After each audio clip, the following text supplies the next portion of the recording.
Hello everybody, welcome to my channel. I'm Natalie. I teach the art of hand balancing and this is a handstand to crow and press back up tutorial.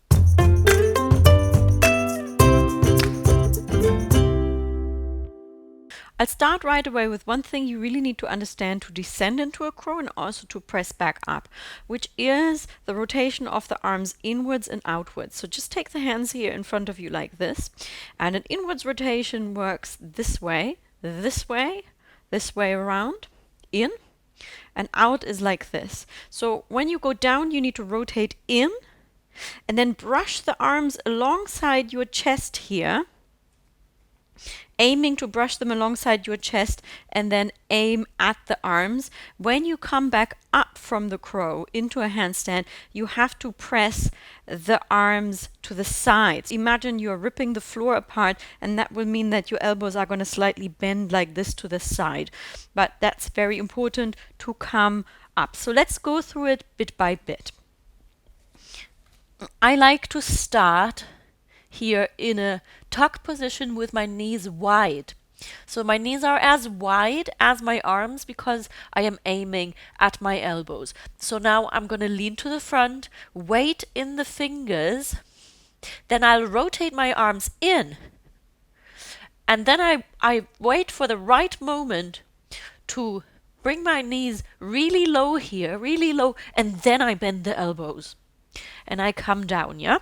So this is partly about momentum, finding the right moment to bend the elbows and the right amount you need to lean, as well as about the technique. But the order is tuck handstand, ready here in your wide-legged tuck.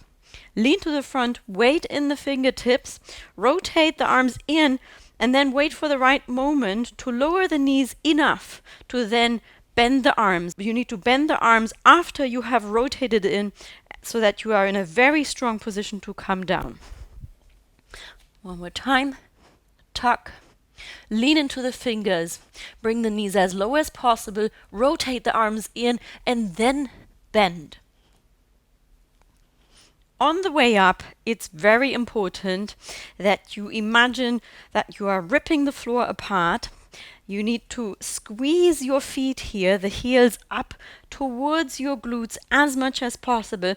And there's also a funny thing that you have to do here with your tailbone, which is to push it back like this, as if you wanted to stick your butt out as much as possible. And that's what makes you come up. Then again, it's a little bit about the right momentum. You have to lean a tiny bit and then find the right moment to push so that you have the right angle. Yeah, but those are the components that are that make your rising up from the crow to the handstand most likely. Rip the floor apart, squeeze the heels here in towards the glutes, and then stick your butt out like this. And imagine that you're rising up without any effort. So, from the crow,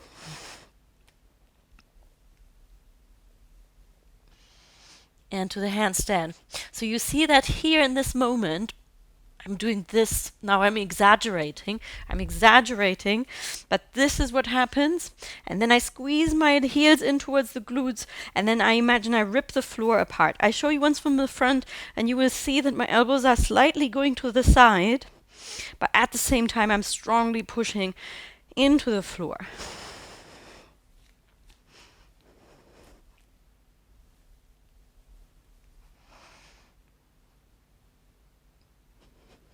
And on the way down, it's rotate in, bring the knees low, lean to the front, come down. So you see that I have my knees here somewhere halfway between the armpit and the elbow. So everybody here, I find, has their own preference about where to place the knees. I would recommend that you don't place them too far up here in the armpit, but somewhere in between. That's it. How to go down into crow and come back up. Now you just need lots of chi coming from me to you, and then you can do it.